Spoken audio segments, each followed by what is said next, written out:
All right, today we're talking about growth and decay rates. So sometimes instead of being given the rate and having to turn it into an equation, we might be given an equation and asked to figure out the rate. So just a review, sometimes so last time we were going from percent to decimal.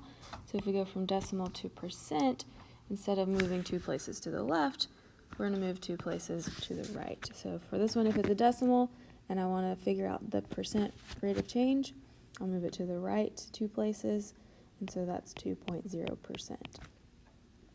For 0.2, we'll move it to the right 2 places, and that's 20%. Same thing for 18, that's 18%, and this one would be 125%. So just a reminder, in an exponential function, a, or the number outside parentheses, is our initial value. B is the exponential base. And B is what tells us whether or not we're growing or decaying, right? So greater than 1 is growing. Between 0 and 1 is decaying. So we use B to calculate our percent rate of change, which is R, okay? So if B is greater than 1, we're talking growth. So let's look at a couple of examples where we can figure out R. R is just going to be whatever percent we are above 100%, right? Because 100% would be staying the same. So if I have an exponential base of 1.75, that means my percent rate is 75%, okay? Because we're growing by 0.75 or 75%. For the next one, we are 0.24 above 1. So if we turn that into a percent, that's 24%. The next one is 1%. And 2, so 2 is going to be, if I change that, so 2, if you keep in mind, if we're growing, we're going to do 1 plus our rate. So 2 is 1 over 1, so it's like 1 plus 1. So we would do 1, move the decimal place, so we're growing by 100%. Let's look at a couple examples of decay. So decay is when B is less than 1. So R is going to be whatever percentage we're going to need in order to make it 100%. So basically we're asking, we did 1 minus R, so now we're trying to figure out what that R was that we subtracted from 1. So this one, we need 6% to get us to 100%. Here, you could also think about what it takes to get to 1. So like for 0.6, we would need 0.4 to get to 1. And if we change that to a percent, that's 40%. For the next one, it's 0.8 or 0.985.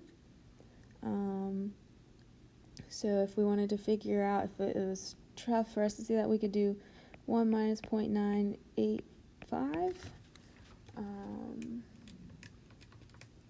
which means we subtracted 0.015, and then we'll change that to a percent, which is 1.5%.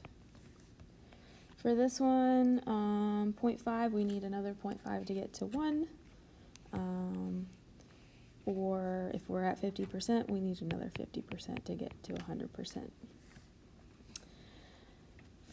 For the word problem down here, so determine the rate of change for the function.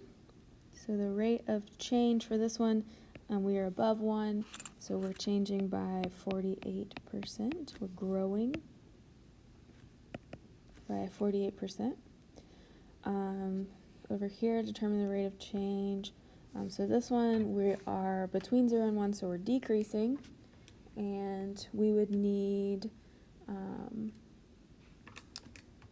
17% to get up to 100. So 1 minus 0.83 is 0.17. As a percent, that's 17%. The number of houses in Central Village, New York grows every year according to the function where H represents the number of houses. So keyword is growing, so we're above 1 here. What is the percent rate that represents the number of houses? Number of houses increases every year. So we are 0.039 above 1. So we just need to change that to a percent. So that would be 3.9%. The amount in milligrams of a 10 milligram dose of a drug remaining in the body after T hours is given by the formula. Approximately what percent rate is a drug decreasing? So it's decreasing, so we're going to have to figure out what we subtracted from to get to 1. So we did 1 minus something gave us 0.8. So if we want to figure that out, we can subtract 0.8. And then we will change that to a percentage, which is 20%. All right, the last question, match each of the exponential equations to the correct growth and decay description.